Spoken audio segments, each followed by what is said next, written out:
अस्सलाम वालेकुम नाज़रीन, दुनिया आज एक ऐसे दौर में दाखिल हो चुकी है जिसे डिजिटल अहद कहा जा सकता है और सोशल मीडिया ने दुनिया को एक ग्लोबल विलेज में बदल दिया है जहां फासले सिमट चुके हैं और इतलात की तरसील चंद लम्हों का काम बन गई है। फेसबुक, इंस्टाग्राम, एक्स, यूट्यूब और टिकटॉक ने आवाम को एक नई आवाज़ और प्लेटफॉर्म दिया है, लेकिन जहां इन टेक्नोलॉजीज़ ने तरक्की, तालीम, इजहार राय और समाजी रवाबित को फ़रोग दिया, वहीं इनका गलत इस्तेमाल माशरती, इखलाकी और ख़ास तौर पर नफ्सियाती सतह पर संगीन मसाइल को जन्म दे रहा है। आर्टिफिशियल इंटेलिजेंस जैसी जदीद तरीन टेक्नोलॉजी ने इन खतरात को मजीद तशवीशनाक और बहुत पेचीदा बना दिया है। सोशल मीडिया का जो असल मकसद है वो क्या है जी? मालूमात की फराहमी, रवाबित का फ़रोग और इजहार राय की आज़ादी। मगर बदकिस्मती से इसका इस्तेमाल झूठ, नफरत, बदनीयती के लिए भी होने लगा। मंदरजातल मसाइल सोशल मीडिया के गलत इस्तेमाल की नुमायां मिसाल हैं। फेक न्यूज़ और अफवाहें यानी जाली खबरें वायरल होकर ना सिर्फ अफराद के इमेज को मुतासर करती हैं बल्कि माशरती बेचैनी, सियासी इंतशार और मजहबी नफरत को भी हवा देती हैं। दूसरा शख्सी किरदार कुशी है और ब्लैक मेलिंग। सोशल मीडिया पर आम अफराद और मशहूर शख्सियात यकसां तौर पर किरदार कुशी, गलत बयानी, ब्लैक मेलिंग का निशाना बन रहे हैं, जिसके नताइज इंतहाई तबाहकुन हो रहे हैं। मजहबी, लसानी और सियासी मुनाफरत। बाज़ अनासिर दानिस्ता तौर पर मजहब, ज़बान या फिर सियासत की बुनियाद पर नफरत अंगेज बयानियाँ फैलाते हैं, जिससे माशरती हम आहंगी को शदीद खतरात लाहक हैं। अच्छा, प्राइवेसी की खिलाफ वर्जी। सोशल मीडिया पर तस्वीर, वीडियोज़ या ज़ाती मालूमात का गलत इस्तेमाल अफराद की निजी ज़िंदगी को मुतासर करता है, जिससे जज्बाती, नफ्सियाती तकालीफ जन्म ले रही हैं। इसके साथ साथ साइबर बुलिंग और ट्रोलिंग आप देखते होंगे कि बहुत सी शख्सियात की मुझ समेत होती रहती है। आज जो मेहमान हमारे साथ मौजूद हैं उनकी भी बड़ी ट्रोलिंग होती रही है। अब ये खामोश मगर एक शदीद नफ्सियाती हथियार है। अल्लाह का शुक्र है कि हम लोग इतने स्ट्रॉन्ग हैं कि हम इस चीज़ को सर पे सवार नहीं करते, लेकिन बहुत से लोग हैं जो कि इस बात से नफ्सियाती इश्यूज़ का शिकार हो जाते हैं, जो इस बात से बहुत ज़्यादा स्ट्रेस में आ जाते हैं। और स्ट्रेस कहीं ना कहीं सबको होता है। ख़ासतौर पर ख़वातीन की अगर बात की जाए, उनकी किरदार कुशी की जाए, सहाफ़ियों के बारे में बातें की जाए, तलबा आप देख लें कि वो भी इस चीज़ का टारगेट बनते हैं और इसके अलावा मज़हब के हवाले से लोगों को टारगेट किया जा रहा होता है। ट्रोलिंग जो होती है वो सिर्फ ऑनलाइन तंज नहीं होता कि आपने टॉन्ट कर दिया, बल्कि बाकायदा ये प्लानिंग के साथ नफ्सियाती हरबा, आप कह लें कि सोची समझी साजिश के तहत किसी बंदे की नफ्सियात पे हमला करने के लिए ये हरबा बन चुका है।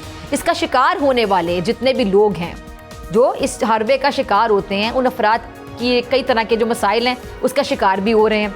जैसे कि मेरी एक थेरेपिस्ट से बात हुई तो उसने बताया कि मेरे पास बहुत से लोग ऐसे आते हैं, लेकिन उन्होंने नाम सीगा राज में रखा और उन्होंने कहा कि बहुत से लोग ऐसे आते हैं मेरे पास जो कि ऐसी फील्ड से हैं जो कि मशहूर शख्सियात हैं और वो सोशल मीडिया या इस तरह की चीज़ों से गुजरने के बाद जहनी दबाव का शिकार हो जाते हैं, एंजाइटी, डिप्रेशन, स्ट्रेस। तो जो ट्रोलिंग का शिकार लोग हैं उनका ज़ाहिर बात है जो एतमाद है उसको मजरू करने की कोशिश की जाती है। ये कोशिश की जाती है कि वो खुद से खुदा ना खास्ता नफरत करना शुरू हो जाएं। ट्रोलिंग का शिकार लोग अक्सर सोशल मीडिया से किनारा कश भी हो जाते हैं। ज़ाहिर बात है वो कहते हैं जब यहाँ पर रिस्पेक्ट ही नहीं है तो आप किनारा कशी ही आपके लिए बेहतरी है। अच्छा, बात जो इंतहाई सूरत है उसमें खुदा ना ख्वास्ता बहुत से ऐसे वाक़यात भी रिपोर्ट हुए हैं जहाँ पे लोग खुदकुशी जैसे अफ़ाल का भी इर्तिकाब कर बैठते हैं। इसलिए मैं आपको यही कहूँगी कि आप अपने को स्ट्रॉन्ग रखें। अगर आपकी ट्रोलिंग होती है तो आप कुछ अरसे के लिए वहाँ से आप किनारा कशी कर लें, या अगर आपको लगता है कि सोशल मीडिया प्लेटफॉर्म पे कोई आपसे बदतमीज़ी करे तो आप उसका जवाब ना देकर उस इंसान को उसकी औकात याद करवा सकते हैं कि तुम इस काबिल भी नहीं कि मैं तुम्हारा जवाब दूँ। आप उनके बात पे रिएक्ट ना करें, आपने अपनी बात की, आप वहाँ से चले जाएँ। उसके बाद आप उनके रिएक्शन पे मजीद रिएक्शन देने की आपको ज़रूरत नहीं है। अच्छा, भी जो आर्टिफिशियल इंटेलिजेंस है, डीप फेक है, इसका बढ़ता हुआ ख़तरा ये बहुत ज़्यादा बड़ा है, बड़ी सीरियस चीज़ है। आर्टिफिशियल इंटेलिजेंस ने ज़िंदगी के बहुत से जो शोबे हैं उनमें इनकलाब भी बर्पा किया। यानी हर चीज़ के पॉजिटिव फ़ायदे भी होते हैं और नेगेटिव चीज़ें भी होती हैं। अब ये नेगेटिवली कैसे यूज़ हो रही है, इसका जो गलत इस्तेमाल है बहुत ज़्यादा ख़तरनाक भी कह सकती हूँ मैं, पेचीदा सूरत हाल भी पैदा कर रहा है। जैसा कि अगर मैं डीप फेक टेक्नोलॉजी की बात करूँ, डीप फेक टेक्नोलॉजी AI की मदद से ऐसी वीडियोस, ऑडियोज़ और तस्वीर बनाई जा रही हैं जो देखने में बिल्कुल असली लगती हैं मगर हकीकत में वो सरासर जाली होती हैं। टेक्नोलॉजी का जो एक मनफी इस्तेमाल है वो करने के बाद जो मशहूर शख्सियात हैं उनके जाली बयानात या हरकत पर मबनी वीडियोज़ बनाई जाती हैं, सोशल मीडिया पर फैलाई जाती हैं। ख़वातीन की नाजेबा जाली वीडियोज़ बनाकर उनको ना सिर्फ ब्लैकमेल किया जाता है बल्कि दीगर मकासद के लिए इसको इस्तेमाल भी किया जा रहा है। सियासी जमातों के खिलाफ झूठा प्रोपेगेंडा करने के लिए डीप फेक टेक्नोलॉजी का खासतौर पर गलत इस्तेमाल किया जा रहा है। इसके अलावा आवाम को गुमराह करने के लिए AI जो बाकायदा टूल्स हैं डिफरेंट, उनका सहारा लिया जा रहा है। ये सूरत हाल ना सिर्फ इनफरादी इज़्ज़त नफ्स के लिए नुकसानदेह बल्कि कौमी सलामती के लिए बड़ा खतरा बन चुकी है। हुकूमत पाकिस्तान इस बढ़ते हुए चैलेंज से निपटने के लिए चंद अहम कवानीन मुतारिफ करवाए हैं। जरा भी सुनिएगा। Prevention of electronic crimes act, ये जो कानून है ये इंटरनेट और सोशल मीडिया पर होने वाले जितने भी जराइम हैं उनके इंसदाद के लिए बनाया गया है। इसके तहत साइबर बुलिंग, हरासानी, ब्लैकमेलिंग, झूठी खबरें, नफरत अंगेज जो तकारीर है, इसके साथ साथ डीप फेक मवाद की तैयारी, तकसीम जो है उसको आप कह लें कि काबिल सज़ा जुर्म बना दिया गया, जिनमें जो जुर्माना है वो भी होगा और कैद की सज़ा भी हो सकती है। इसके साथ साथ पाकिस्तान टेली कम्युनिकेशन अथॉरिटी जो है PTA, ये इदारा काबिल एतराज़ झूठी या फिर गैर अखलाकी मालूमात को हटाने के लिए सोशल मीडिया प्लेटफॉर्म से ताउन हासिल करने का मजाज है। National cyber crime investigation agency, ये एजेंसी क्या करती है कि जो पैका कवानीन है उसके तहत सोशल मीडिया जराइम की जो तफ्तीश है, गिरफ्तारी और अदालती कार्रवाई करती है। कवानीन के अलावा सोशल मीडिया और आर्टिफिशियल इंटेलिजेंस के गलत इस्तेमाल के इस संजीदा मसले से निपटने के लिए दर्ज झेल जो इक़दाम हैं वो बड़े नागुज़ीर हैं, जैसा कि डिजिटल लिटरेसी यानी आवाम को जदीद टेक्नोलॉजी के मस्बत और मनफी पहलुओं से आगाह करना वक्त की अहम ज़रूरत है। तालीमी इदारों में तरबियत फराहम की जाए, तलबा को अखलाकी और ज़िम्मेदाराना जो ऑनलाइन रवैये हैं उनकी तालीम दी जाए ताकि वो खुद भी महफूज रहें, दूसरों को भी नुकसान ना पहुँचा सकें। सख्ती से जो कानूनी अमल दरामद है वो होना चाहिए, जिसमें साइबर क्राइम्स में मुलविस अफराद को जल्द सज़ा देना, इंसाफ की फराहमी दूसरों के लिए सबक आमोज़ी का ज़रिया बन सकता है। सोशल मीडिया जो प्लेटफॉर्म्स हैं उनके साथ ताउन को मौसर बनाया जाए और मकामी और बैनुल-अक़वामी जो प्लेटफॉर्म्स हैं उनके साथ मिलकर फेक मवाद की निशानदही और जो हज़फकारी है उसको मौसर बनाया जाए। सबसे बड़ी और अहम जिम्मेदारी वालिदैन की है। वालिदैन को क्या चाहिए कि बच्चों को ऑनलाइन सरगर्मियों पर नज़र रखें, उनसे खुलकर बात करें, उन्हें जो जितने भी ऑनलाइन ख़तरात हैं उनसे महफूज रखने में उनसे दोस्ती करें और एक किरदार अदा करें आप, ताकि वो महफूज रह सकें इन ख़तरात से। सोशल मीडिया और ये जो आर्टिफिशियल इंटेलिजेंस जैसी जदीद टेक्नोलॉजीज़ हैं ये बज़ाते खुद नुकसानदेह नहीं हैं, बल्कि इनका इस्तेमाल इन्हें मुफीद या फिर नुकसानदेह बनाता है। आप पे डिपेंड करता है आप इसको अच्छे वे में इस्तेमाल करें, बुरे में करें। फॉर एग्जांपल अगर ये टेक्नोलॉजी तालीम, आगाही जो है, सेहत, समाजी बेहतरी, रवाबित के फ़रोग के लिए इस्तेमाल की जाती है तो यकीनी तौर पर इंसानियत के लिए नेमत है। लेकिन अगर यही टेक्नोलॉजी झूठ के लिए, फ़रेब के लिए, नफरत के लिए, बर्बादी के लिए इस्तेमाल होगी तो माशरे को तबाही के दहाने पर ला खड़ा करती है। ये वक्त है कि हम बतौर कौम और बतौर फ़र्द इस शऊर को अपनाएं कि टेक्नोलॉजी एक हथियार है और ये हम पर मुनहसर है कि हम इसे फलाह के लिए इस्तेमाल करें या फिर फसाद के लिए। कानून, इखलाक और शऊर की रोशनी में हमें एक महफूज, बावकार और बाखबर डिजिटल माशरा तश्कील देना होगा। आज का ये बड़ा इंटरेस्टिंग टॉपिक है। इस पर बात करने के लिए ब्रेक के बाद मेरे साथ मेहमान मौजूद होंगे। Doctor Farhan Virk social media expert हैं, आप इनको देखते भी रहते हैं, और अमार जाफरी साहब हैं, farmer additional director general FIA। इनसे बात करेंगे ब्रेक के बाद। वेलकम बैक नाजरीन, मेरे साथ मौजूद हैं डॉक्टर फरहान विर्क साहब और अमार जाफरी भी। फरहान, सबसे पहले मैं यहीं से बात शुरू करना चाहूँगी कि सोशल मीडिया के हवाले से जब PTI का सोशल मीडिया स्टार्ट हुआ था तो आपने इसको हेड किया था, बतौर हेड आपने अपनी खिदमात अंजाम दी। उस टाइम पर आपका इंथुजिज़म अलग था और आपने बड़े अच्छे तरीके से इसको बड़ा परवान चढ़ाया। फिर मुझे याद है आपका अकाउंट हैक भी कर लिया गया था, उसके लिए शायद उस टाइम पे इमरान खान साहब ने बात भी की थी और आपका अकाउंट दोबारा से आपको मिल गया था। उसके बाद देखा गया कि आपने भी ये जो सोशल मीडिया पर अब इसका गलत इस्तेमाल होता है उस पर आपने बड़ी आवाज़ उठाई। तो सोशल मीडिया प्लेटफॉर्म्स तो होते हैं कि आपने अपनी आवाज़ पहुंचानी है, बात पहुंचानी है, ताकि आपकी आवाज़ मैक्सिमम लोगों तक पहुंच सके, चाहे वो ट्विटर के थ्रू हो, चाहे फेसबुक के थ्रू हो, टिकटॉक के थ्रू हो। लेकिन यहाँ पे लोग एक दूसरे की पगड़ियाँ उछाल रहे हैं। फॉर एग्जाम्पल, अगर आपकी राय मुझसे नहीं मिलती, मेरी राय आपसे नहीं मिलती, तो सोशल मीडिया पर आकर मैं आपके लिए गंदी ज़बान का इस्तेमाल करूँ, आप मुझे गालियाँ निकालें, पगड़ी उछालें और करैक्टर असैसिनेशन करें, यानी जिस बात का आपको पता ही नहीं है आप उस बात पर अगले बंदे की किरदार कुशी कर रहे हैं। फेक तस्वीर बनाई जा रही हैं सेलिब्रिटीज़ की, पॉलिटिशियंस की, आप देख रहे होंगे। आपको ये देखने के बाद कितनी तकलीफ महसूस होती है? जी, ये जो सोशल मीडिया प्लेटफॉर्म्स हैं इनमें गुज़िश्ता 10 सालों में बहुत बड़ी बड़ी चेंजेस आई हैं। अगर हम आज से 8 साल पहले के प्लेटफॉर्म्स को देखें तो उनमें चूंकि वो एक शुरुआत थी तो उनके एल्गोरिदम्स इतने एडवांस नहीं थे जितने आज के दौर में एडवांस हो चुके हैं, स्पेशली ये आर्टिफिशियल इंटेलिजेंस के आने के बाद से। तो पहले क्या होता था कि वो जो प्लेटफॉर्म थे वो ऑर्गेनिकली आपको कंटेंट दिखाते थे कि अगर आप फर्ज किया एक महसूस सियासी जमात से हैं तो आपको एक दूसरी सियासी जमात का कंटेंट भी इक्वल लेवल पर नजर आएगा। सही, ठीक है। तो उसमें वो डिफरेंशिएशन नहीं थी होती। हालिया कुछ अरसे में प्लेटफॉर्म्स ने, अब चूंकि एक पैसे का मुकाबला इसमें शामिल हो चुका था कि हर जो प्लेटफॉर्म है उसके ऊपर लोग एड्स लगाते हैं, एड्स के लिए उन प्लेटफॉर्म्स के पास पैसे जाते हैं, जब पैसे जाते हैं तो वो कंटेंट को बूस्ट करते हैं। तो हर प्लेटफॉर्म के ज़ाती मुफाद में ये है कि एक बंदा जितना ज़्यादा टाइम एक महसूस प्लेटफॉर्म पे गुजारेगा उतना ज़्यादा वो प्लेटफॉर्म पैसे कमाएगा। जैसे आप फर्ज किया यूट्यूब पर दिन के 6 घंटे गुजार रही हैं तो यूट्यूब को उन 6 घंटों के पैसे भी मिल रहे हैं क्योंकि वो एड चलाता है। आप जितना ज़्यादा टाइम गुजारेंगी उतने ज़्यादा पैसे यूट्यूब को मिलेंगे। और उसी से ही वो आगे आपकी शेयरिंग करेगा। ठीक है। अब इन प्लेटफॉर्म्स ने एल्गोरिदम ऐसे डिज़ाइन किए कि अब जो भी लोग आएंगे उनको हमने मजबूर करना है कि वो हमारे स्पेसिफिक प्लेटफॉर्म के ऊपर ज़्यादा से ज़्यादा वक्त गुजारें। अब उसके लिए एक बंदा फर्ज किया एक महसूस जमात को सपोर्ट करता है तो उसको अब वही कंटेंट दिखाया जाएगा जो कि वो देखना चाहता है। एल्गोरिदम्स में उन्होंने तब्दीली कर ली। अब यह है कि एक बंदा जो कि न्यूट्रल सोच रखता था या ये समझता है कि जी हमारे मुल्क के लिए एक फ़लानी सियासी जमात अच्छी है या एक फ़लाना प्रोग्राम मुल्क के लिए अच्छा है, वो एल्गोरिदम क्या करता है कि वो कंटेंट उसको फेंकता रहता है। अल्टीमेटली क्या होता है कि वो बंदा जो सा एक्सट्रीमिज्म की जानिब चला जाता है। ठीक है। और इस वजह से ये जो सा हालिया दौर में आपने देखा कि पोलराइजेशन बढ़ी है। बुनियादी तौर पर एआई मुख्तलिफ बबल्स बना देते हैं, आपको एक बबल के अंदर कैद कर दिया जाता है और जब आप उस बबल में कैद हो जाते हो तो आपको वही मवाद दिखा दिखा के आपको इंतहा पसंदी की जानिब कर दिया जाता है। अब इसमें जो आपने अभी बात भी की, जो पिछले 1-1.5 साल में एक मैसिव इंक्रीज आया है उसमें एआई कंटेंट की वजह से आया। हाँ। अब हो ये रहा है कि आर्टिफिशियल इंटेलिजेंस वाला जो कंटेंट है वो जैसे ही लोगों की टाइमलाइन पर वो बनाना बड़ा आसान हो गया है। हाँ। आप किसी की भी आवाज में बना सकते हो, आप किसी का भी अच्छा, ये चैनल। जरा समझाइएगा कि किसी की आवाज में जो बनाया जाता है मुझे समझ नहीं आता। पिछले दिनों में एक मेरे प्रोग्राम का क्लिप बड़ा मुझे 2-3 लोगों ने भेजा और 1-2 और एंकर्स के साथ भी गालिबन ये हुआ है और उन्होंने भी मुझे कॉल की कि तुम्हारा भी क्लिप बड़ा वायरल था, हम कॉलीग्स आपस में बात करते हैं, हमारा भी। उसमें क्या था कि मैं जब हैरान हुई कि वो क्लिप था मेरा प्रोग्राम का, लेकिन उस पे जो हम पहले तो ये बात करते थे ना कि डबिंग की हुई है, तो अरबी चल रही थी, अरबी ज़बान में कोई बात कर रहा था और लग रहा था जैसे मैं ही बात कर रही हूँ। सिंक था काफ़ी अच्छे तरीके से, लेकिन मैं बहुत ज़्यादा हैरान था वही फरहान जब मैंने देखा कि जो अरबी बोली जा रही है वो मेरी आवाज़ में बोली जा रही है, वो एग्जैक्टली मेरी आवाज़ है। ये जरा समझाइएगा। आजकल बेसिकली जो एआई सॉफ्टवेयर्स हैं वो इस कदर एडवांस हो चुके हैं कि आपका चेहरा, आपकी पूरी की पूरी वीडियो, आपकी पूरी की पूरी ऑडियो, आपकी ऑडियो का पूरा स्टाइल एक एक चीज रेप्लिकेट नहीं। देखिए, तस्वीर बनाना तो पहले आसान था ना कि तस्वीर लोग एडिट करके बना लेते थे, किसी का चेहरा किसी बॉडी पे लगा दिया।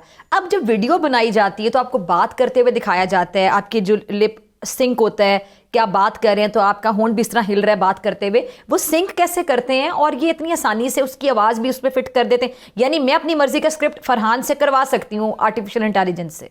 ये अब हो ही रहा है कि पाकिस्तान में अभी ये ट्रेंड इतना नहीं आया, लेकिन स्पेशली इंडिया में जो स्कैमर्स हैं हाँ। वो इसमें बहुत ज़्यादा एक्टिवेट हो चुके हैं। अच्छा फरहान, मुझे ज़रा ये बताइएगा, ये जो जब ट्रोलिंग की जाती है तो इसके लिए हमारे रूल्स भी हैं, साइबर क्राइम रूल्स हैं, लेकिन मैंने देखा है कि जो अकाउंट्स हैं वो भी फेक होते हैं अक्सर, कि कुछ अकाउंट्स होते हैं आपके नाम से कोई अकाउंट बना होगा, मेरे इतने अकाउंट्स बने हुए मेरे नाम से, और मुझे अक्सर लोग कहते हैं कि आपका फेसबुक अकाउंट वो वाला अकाउंट, में कहती हूँ यार मेरे ज़्यादा अकाउंट्स नहीं है, मैं तो टिकटॉक पे भी नहीं हूँ और किसी और भी प्लेटफॉर्म पे नहीं, ट्विटर पर हूँ मैं।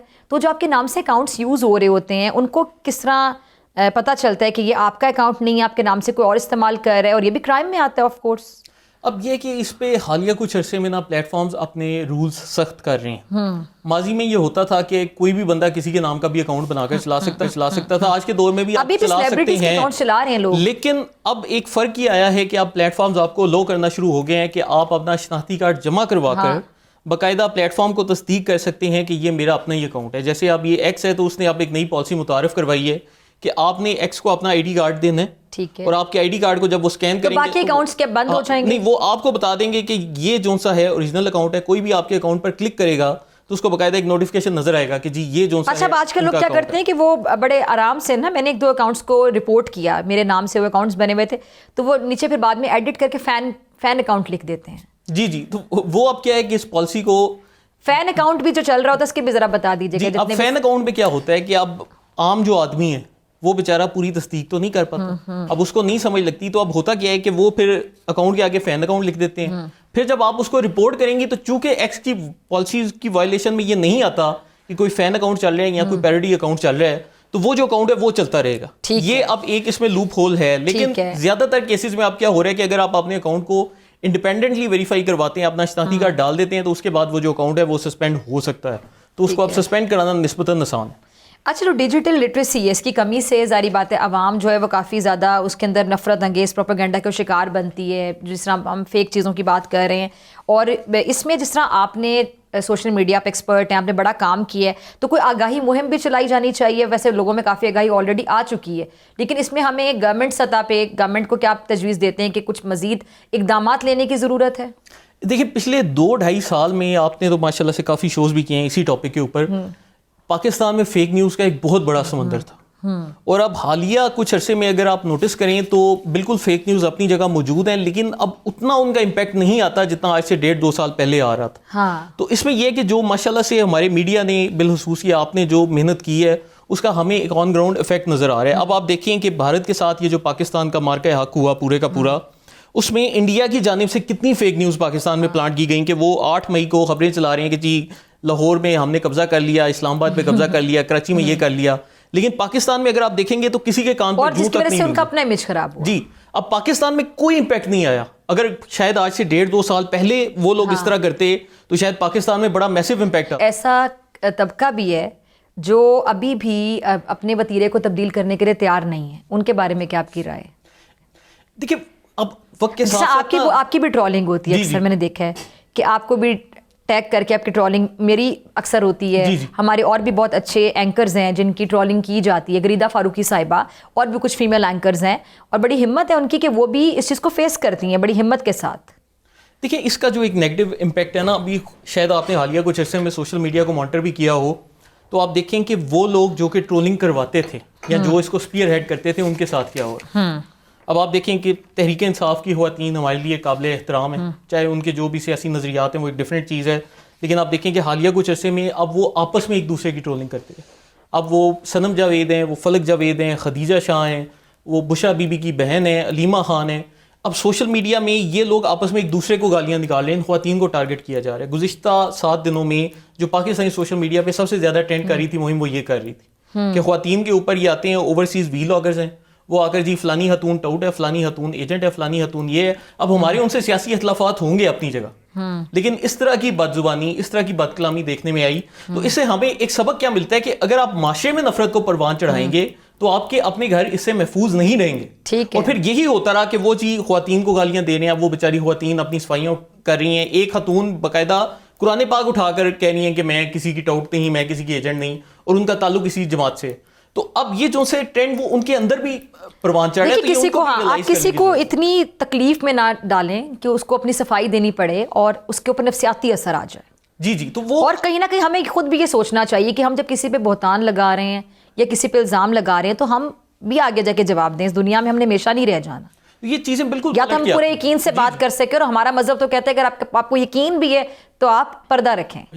तो ये अब चीज़ें ना, और जहाँ यकीन ही नहीं है वहाँ एक बात है, उस बात को आगे फैलाया जा रहा है, फिर आगे तस्दीक के बगैर फैलाया जा रहा है। लेकिन यानी हम सब अपनी आखिरत भूले में, खुदा ना ख्वास्ता। जी जी, लेकिन अब ये चीज़ें ना पलट के आती हैं। हमने ये देखा है सोशल मीडिया में कि जो भी बंदा करता है वो कहीं ना कहीं किसी न किसी स्टेज के ऊपर वही चीज़ उसके साथ फिर रिवर्स भी होती है।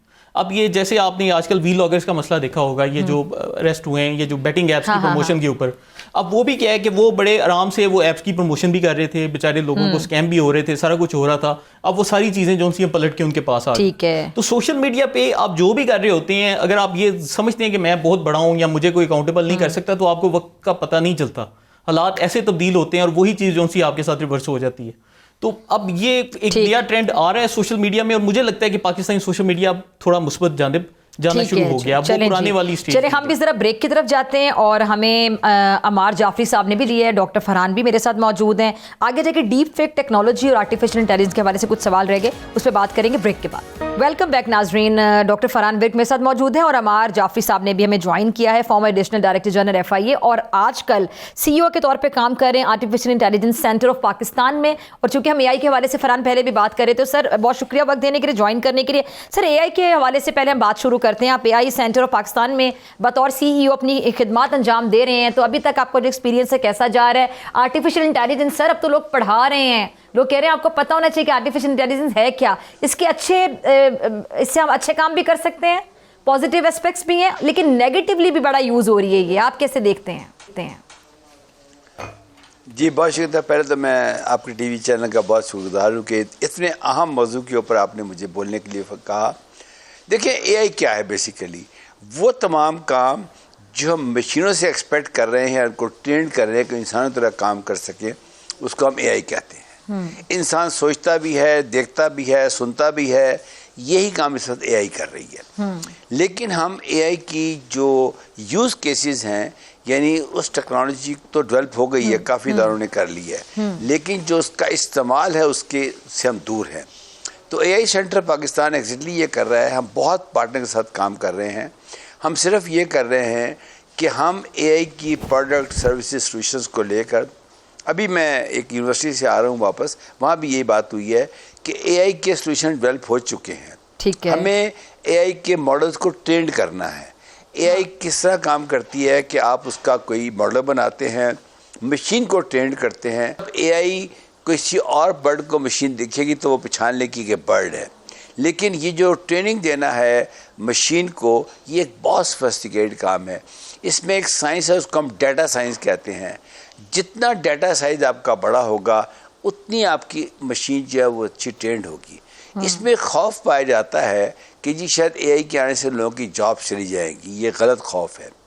जिस तरह टांगों के जाने से नई जॉब्स क्रिएट हो गई टैक्सीज की, इस तरह एआई के आने से हमारे पहले टाइपराइटर्स से हम हाथ से काम करते थे, फिर कीबोर्ड्स आ गए, अब तो आप बोले तो मशीन लिख लेती है।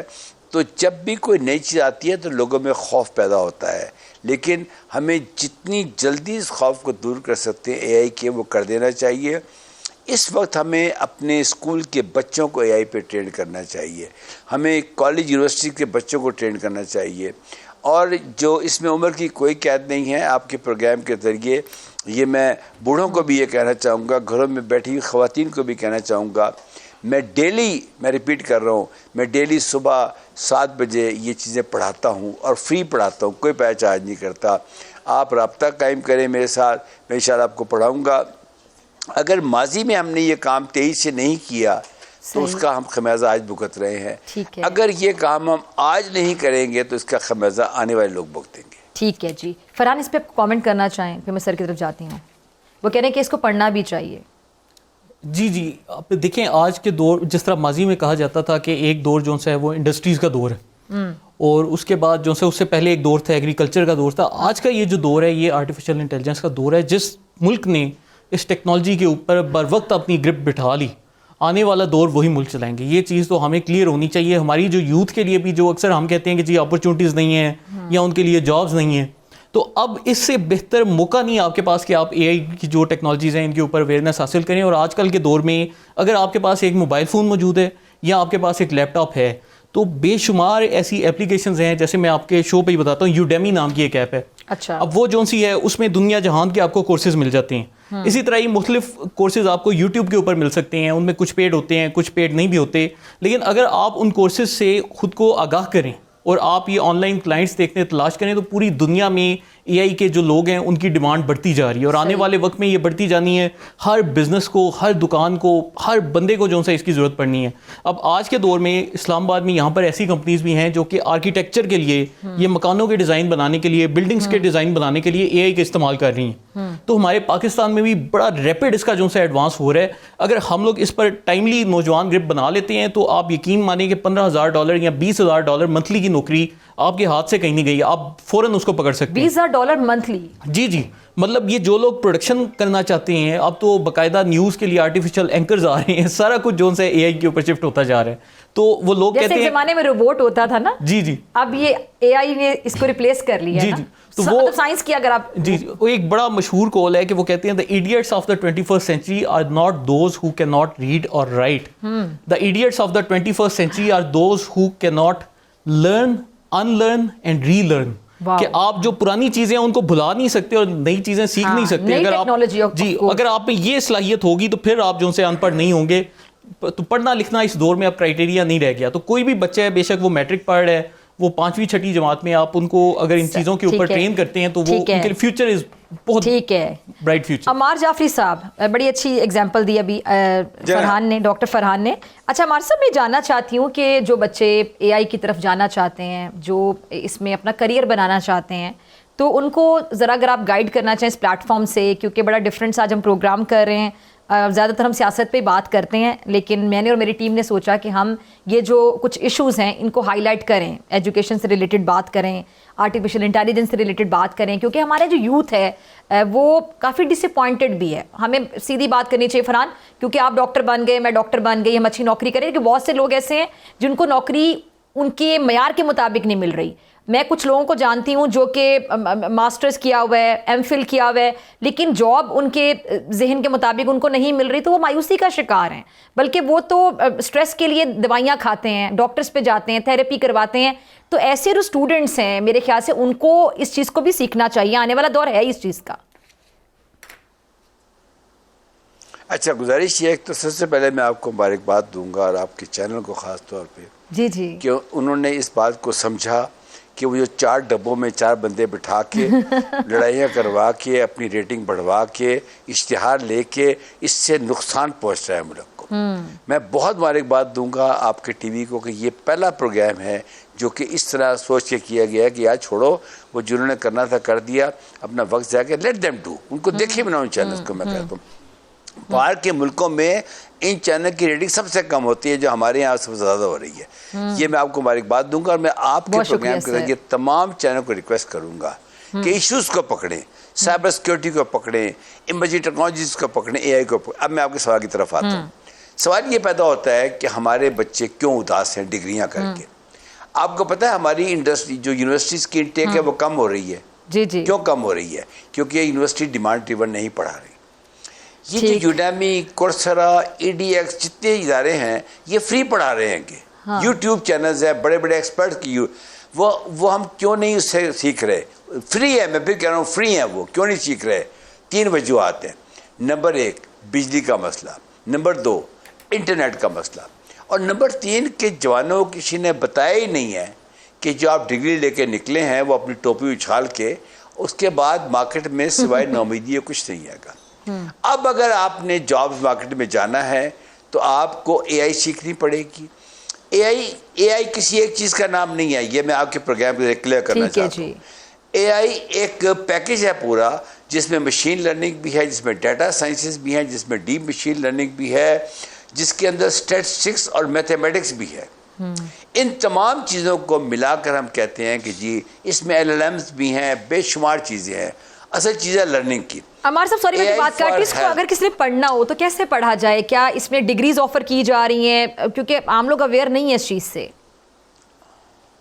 जी मैं बताता हूँ, यकीन जाने कोई फायदा नहीं डिग्रीज करने का। मैं ओपनली बता रहा हूँ। क्या डिप्लोमास होंगे? ठीक है, जी जी, कुछ जी मैं बताता हूँ। इसको जो यूनिवर्सिटी डिग्रीज ऑफर हो रही हैं वो वही हैं जो ट्रेडिशनल डिग्रीज है। लेकिन मैं ये समझता हूँ आपको मीडिया को आगे आना चाहिए, सिविल सोसाइटी को आगे आना चाहिए और बच्चों को स्कूल के ज़माने से AI सिखानी चाहिए। हमारे पड़ोसी मुल्क के अंदर सिलेबस में शामिल होना चाहिए AI। पाइथन पढ़ाई जाती है। जी बिल्कुल, सिलेबस में शामिल होना चाहिए। उसके लिए AI सेंटर ने फ्री कोर्सेज शुरू कर दिए हैं। यकीन जाने कि अगर हम यूथ को आज भी वो जॉब सिखा दें, वो चीज़ें सिखा दें, वर्क फ्रॉम होम कर सकें, ये जब चीज़ें अवेलेबल हैं, इसके ऊपर करने के लिए 3 चीज़ों स्टेप से गुजरना पड़ेगा। नंबर 1 अवेयरनेस कि ये ज़रूरी है, बाकी क्या ज़रूरी है, नंबर 1। Number 2 enabling environment. अब वो चाहे PTA काम करे, मिनिस्ट्री काम करे। देखिए पायलट्स आ रहे हैं, दोनों फंडेड पायलट्स भी आ रहे हैं। पंजाब गवर्नमेंट और कई गवर्नमेंट्स अच्छा काम भी कर रही हैं, लेकिन उसमें ऑर्केस्ट्रेट नहीं हो रही वो चीज़ें, वो साइलोज में हो रही हैं। उसके फ़ायदे उन्हीं लोगों को पहुंच रहे हैं जिनके पास इंफ्रास्ट्रक्चर्स हैं बड़े बड़े। मैं कहता हूँ यूनियन काउंसिल लेवल पे जाए, उनको एक कंप्यूटर दे देना चाहिए, उन्हें कहें कि जनाब ये, और ये मैं काम ऑलरेडी कर रहा हूँ। हम CIT सेंटर इस्टेब्लिश कर रहे हैं। वो एक नॉलेज हब होगा, उसके ज़रिए बच्चे ट्रेंड भी होंगे और वो ग्रास रूट पे होंगे। देखें, अगर आप एक गुजरात के गांव के बच्चे को इस्लामाबाद बुलाते हैं, लेट बी वेरी फ्रेंक, जिस वक्त हो रहा है, उसको 50,000 रुपये चाहिए महीने का। क्या उसके पेरेंट्स के पास है 50,000 रुपये?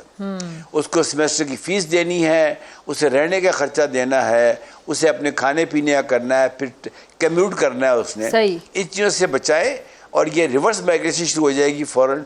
शहरों पे बोझ कम आएगा। ये जो आपका क्लाइमेट चेंज का मसला उठा है, अगर इस पे AI को इस्तेमाल किया जाए तो अगले साल ये मसले नहीं हों। ये जो क्लाइमेट चेंज के बारे से बात कर रहे हैं, ये ज़रा थोड़ा सा बताइएगा आसान अल्फाज में कि इसमें AI कैसे आपके लिए हेल्पफुल साबित हो सकती है? जी मैं बताता हूँ। एक होती है अर्ली वार्निंग। ठीक है। अर्ली वार्निंग क्या होती है कि आप पहले बताते हैं कि जी 7 दिन के बाद यहाँ ये पानी आ जाएगा और लोग उसे खाली कर देते हैं। ओके। सेंसर्स लगे होते हैं पहाड़ी इलाकों के अंदर। ठीक है। कि जो ग्लेशियर की जो पिघला हो रहा है, जो ग्लेशियर मेल्टिंग जो कहते हैं, ये मसला आज का नहीं है, ये बड़ा पुराना मसला है जिसको भुगत हम आप रहे हैं। अगर ये क्लाइमेट चेंज पे इस वक्त ना काम किया गया तो अगले साल आप समझें जद से बड़ी तबाही होगी। मैं आपको अल्लाह ना करे कि ऐसा हो। क्यों होगी? क्योंकि हमने इसको प्लान नहीं किया। मैं समझता हूँ इसको जो कुछ लोगों की इस वक्त मुश्किलात हैं, मैं समझता हूँ इस वक्त सबसे बड़ा इस वक्त जो क्लाइमेट चेंज का इफ़ेक्ट आया है उसके 2 चीज़ों पे काम करना चाहिए। Number 1 medical.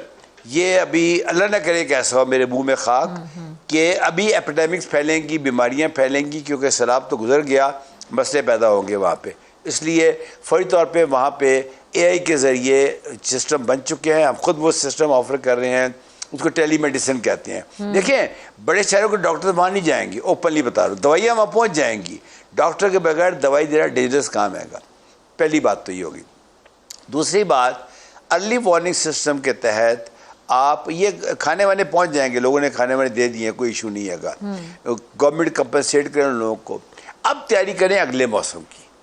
अगले मौसम की तैयारी आज करेंगे तो देखिए, एक होता है रिएक्टिव एक्शन कि जी सैलाब आ गया, सारे पहुंच गए, फोटोएं खिंचवा ली, बड़ा बड़ा कुछ हुआ। लेकिन जो पहले से एहतियाती तदबीर होती हैं, एग्जैक्टली प्रिवेंटिव मेजर्स जो होती हैं, जी बिल्कुल, प्रोएक्टिव एक्शन होते हैं, उस पर काम करना चाहिए। देखिए इंशाल्लाह दुनिया में सैलाब आते हैं, दुनिया में मसले आते हैं। अभी रिसेंटली में ईरान गया हुआ था, उन्होंने 2000 साल पहले अपने दरिया को इस तरह कंट्रोल किया था, 2000 साल पहले, विदाउट एनी टेक्नोलॉजी, कि जब पानी ज़्यादा आता था तो एकदम डिवाइड होता था 2 हिस्सों के अंदर। छोटा हिस्सा जाता था आबादी की तरफ, अब वो उनके पानी के मसले हल करता था, अब बड़ा हिस्सा बह के आगे चला जाता था। ठीक है। ये जितने भी करप्शन की बुनियाद पे हमारे डैम बने हैं, जो कुछ भी हुआ है माजी में, उसको भूल जाएं, कोई फायदा नहीं है। चले सर, आपने तो ऐसा टॉपिक एक छेड़ दिया है जो मौजूदा हालात के साथ भी फिट जाता है, बल्कि मैं कोशिश करूंगी कि अगर मैं कल का ही प्रोग्राम अरेंज कर सकूं जिसमें मैं आपको दावत दूं और भी एक्सपर्ट्स को, इसमें हम क्लाइमेट चेंज के हवाले से बात करें कि जो आर्टिफिशियल इंटेलिजेंस है इसको हम वहाँ पे कैसे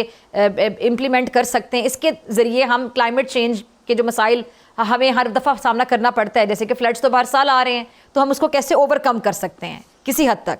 अच्छा जी फरहान, आपका लास्ट कमेंट। जी मैं अवेलेबल हूँ, आई एम अवेलेबल, इंशाल्लाह मैं स्पेशल प्रोग्राम करती हूँ इस पर। जी सर। मेरा लास्ट कमेंट यही है कि जो आजकल आपको सुनने में भी आता है अक्सर कि AI मुस्तकबिल में लोगों की सारी जॉब्स छीन लेगी। ठीक है। तो ये जो एक सोच है ये गलत है। AI मुस्तकबिल में उन्हीं लोगों की नौकरियां छीनेगी जो खुद को AI से आगाह नहीं रखेंगे।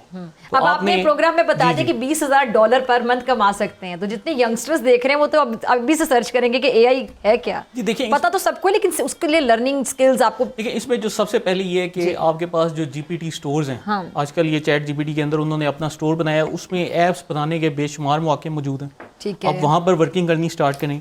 डिजिटल मार्केटिंग के अंदर बहुत बड़ा स्कोप है। यहाँ पर इस्लामाबाद में जैसे वो जो गेम्स होती हैं, जी गेमिंग जो, जी इधर बाकायदा इस्लामाबाद में अब जो डिजिटल मार्केटिंग एजेंसीज हैं वो 1-1 लाख रुपए का एक ऐड बेच रहे हैं, जिसमें एक AI जो एंकर पर्सन है वो आकर सारा आपको चीज़ बेच कर जाता है और देखने में लगता है कि वो बिल्कुल रियल है। तो ना आपको कैमरास चाहिए, ना आपको प्रोडक्शन क्वालिटी चाहिए, लेकिन वो आकर आपको चीज़ें ही बेच रही हैं। वो सेल्समैन भी बने हुए हैं।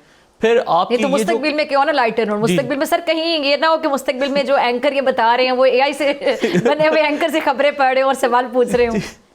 देखिए मैं डॉक्टर साहब की बात को लेके आगे चलूंगा। सिर्फ वो लोग नुकसान उठाएंगे जो AI को नहीं समझेंगे। एंकर कहते हैं, देखिए कोई टेक्नोलॉजी इंसान से आगे नहीं जा सकती, अशरफुल मखलूकात है इस्लाम।